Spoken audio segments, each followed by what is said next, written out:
Have you ever heard of a vampire? The bestial creature with the sharp claws and feeding on human blood to sustain their life. This popular depiction of a vampire was heavily inspired by Bram Stoker's literary work called Dracula, which was released in 1897. So the name Dracula itself was heavily inspired by a historical figure called Vlad the Impaler during the 15th century Romania. The origin of vampire. Vlad the Impaler, or Vlad III, or Vlad Tepes, was a prince of Wallachia who reigned in three separate periods of times. The first reign lasting about 2 months in 1448. The second reign lasting for 6 years from July 1456 to August 1462, and the final reign in 1476. Vlad was spent much of his childhood in as a hostage, as an Ottoman hostage, alongside his brother named Radu, and he was born in an era where Romania was thrust into a military war between Hungary and the Ottoman Empire. The name Dracula, the moniker of Vlad, came from his father, who was a member of the Knightly Order of the Dragon, which and his father's name was Vlad Dracul. So the moniker Dracula literally came from his father, who was named Dracul, and the meaning of Dracula was son of the dragon. So during Vlad's imprisonment with his brother Radu, he was actually educated well and learned many various fields such as science, warfare, and even philosophy. Uh, After his father's death, he was released from his hostage, and with the help of the Ottoman governors became a Wallachian prince at the age of 17, before he was being usurped by his cousin named Vladislav II. So after he was usurped by his cousin, he spent his life in exile and planning his uh, planning his coup d'état against his cousin, and he planned to overthrow him with the help of Vladislav V and John Hunyadi, who was one of the culprit of his father's death. So he cooperated with these two people and attacked Vladislav II in Chergovishte, the name of his castle, and Vlad and Vladislav II engaged in a combat, and Vlad emerged victorious, and then he became the Wallachian prince for the second time. The reputation of Vlad the Impaler. During Vlad's rise to power, he eliminated many of his political rivals who dared to cross against his reign. One of the earliest brutality that Vlad displayed was in 1457 during the Easter banquet, where he invited 500 boyars. Boyars was an aristocratic ruling class similar to Rome senators.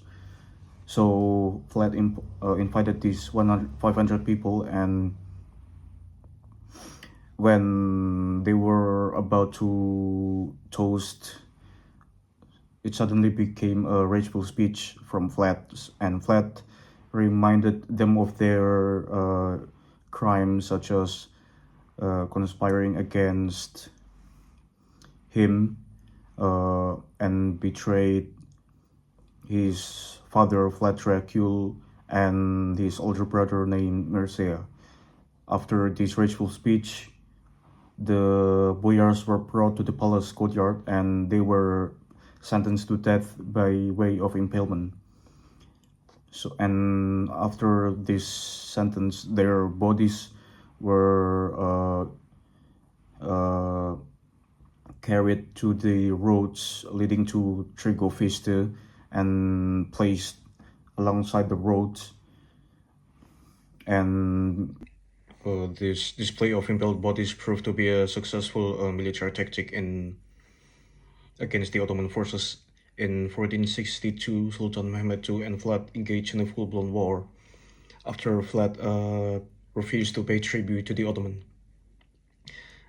Vlad and his armies marched towards the Ottoman territory by crossing the Danube rivers, utilizing the harsh winter at the time to easily cross the rivers. And Vlad and his army disguised as Turkish soldiers, and Vlad he utilized this fluent Turkish language, were able to convince the guards patrolling the fortified forts located in the Danube rivers, and they were able to enter the forts and started slaughtering many people there. These slaughtered corpses were brought to the Targufiste castle, and they were being impaled and displayed alongside the roads leading towards the Targufiste castle. And after reaching this news, Sultan Mehmed II planned to retaliate by marching towards the Targufiste castle, but when coming upon the sight of 1,600 bodies belonging to their brothers, the Ottoman force and Sultan Mehmed II were so horrified by the sight that they decided to turn back.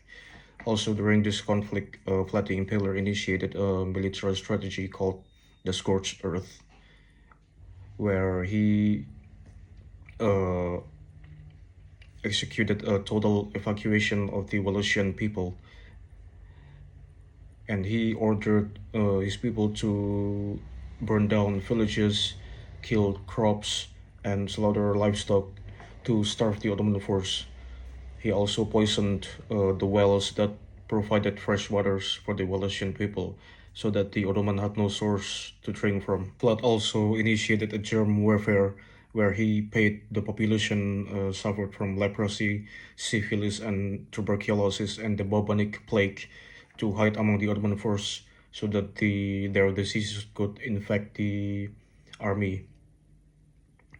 Also in 1459, Vlad launched an attack towards one of Transylvania's city called Brasov, where the people protected his political rivals, named Don III. Don III was the I think the brother of Vladislav II, his cousin, that he killed to reclaim his title as the voivode of Wallachia. So he slaughtered the people supporting Don III in Brasov, and their bodies were being impaled in Saint Bartholomew, at located at the hill of the city. There he feasted and enjoyed their brutal demise after being impaled. And there was also an interesting fact. After Vlad was being deposed from his second reign by the Hungarian king Matthias Corvinus, and he was taken as a hostage for the second time. So during his imprisonment by the Hungarian king, there was a bishop named Gabriele Rangoni who recorded some of the cruel tendency that Vlad had Uh, One of them was he liked to capture mice, trap them, and cut them into pieces, and their remains would be impaled with pieces of wood, reenacting the impalement method he had done during his reign. He also liked to pluck feathers of the birds before releasing them.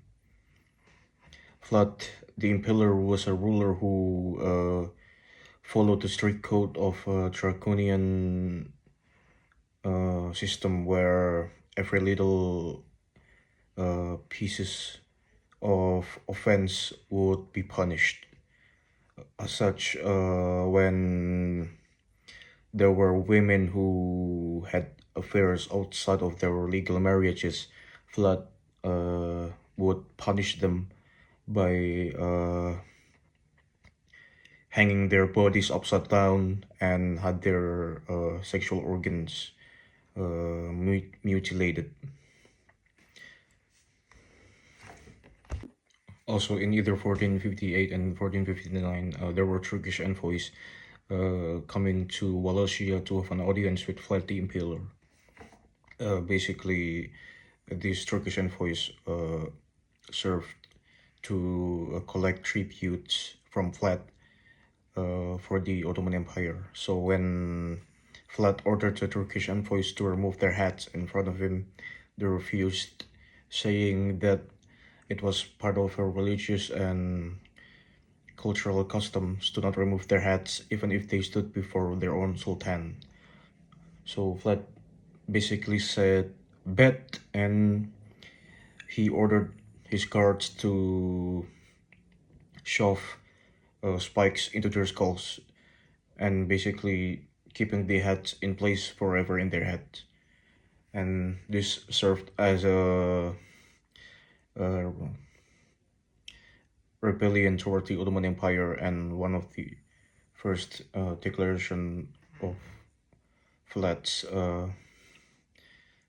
war towards Sultan Mehmed II. So, due to his actions throughout his time as a ruler, Vlad gained a notorious reputation as one of the most evil ruler in the world. On the other hand, he was also hailed as a hero for the Romania and used draconian ruling ideology to strike fear into the hearts of his enemies.